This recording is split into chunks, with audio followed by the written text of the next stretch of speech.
திருச்சிற்றம்பலம். அன்பர்கள் அனைவரையும் தித்திக்கும் சிவபதம் என்ற ஒளி அலைவரிசைக்கு வரவேற்கிறோம். சாகா என்ற கேம்பில் இருந்து கிளம்பி கைலாய காட்சி கிடைக்கும் ஒரு மலைப்பகுதிக்கு இங்கு அழைத்து சொல்வதாக கூறியிருந்தோம். அதன்படி காலையில் சாகாவிலிருந்து கிளம்பி மதியம் 3 மணி அளவில் அந்த கைலாய காட்சி கிடைக்கும் மலைப்பகுதிக்கு அழைத்து சென்றார்கள். வாகனத்தில் இருந்து இறங்கியவுடன் அந்த கைலாய காட்சி கிடைத்தவுடன் எங்கள் உடம்பெல்லாம் சிலிர்த்தது.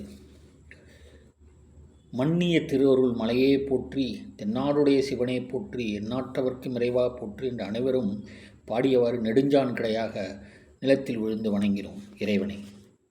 அப்பொழுது ஒரு திருவாசக வரி என் மனசில் தோன்றியது. எல்லா பிறப்பும் பிறந்திழைத்தேன் எம்பெருமான் மெய்யே உன் பொன்னடிகள் கண்டின்று வீடுற்றேன். இந்த வரிக்கான அர்த்தம் அன்று விளங்கியது. மேலும் திருச்சதகத்திலிருந்து ஒரு பாடலை உங்களுடன் பகிர்ந்து கொள்கிறேன். மெய்தான் அரும்பி விதிர் விதிர்த்து உன் விரையாள் கழற்கு என் கைதான் தலை வைத்து கண்ணீர் ததும்பி வெதும்பி உள்ளம் பொய்தான் தவிர்த்து போற்றி செயசெய போற்றி என்னும் கைதான் நெகிழவிடேன் உடையாய் என்னை கண்டுகொள்ளேன். இறைவா, என்னை கண்டுகொள், உன்னை நோக்கி நான் வந்திருக்கிறேன், என்னை கைவிட்டு விடாதே என்று நான் தலைமையில் கை வைத்து ஒன்று வருகிறேன்.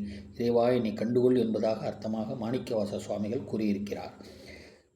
இப்பாடலுக்கு பிறகு என் மனதெல்லாம் இறைவனையே நினைப்போடு மீண்டும் வண்டியில் ஏறி நாங்கள் ஹோலிபாத் மனோசுரவில் ஹோலிபாத் எடுத்துக்கொண்டோம்.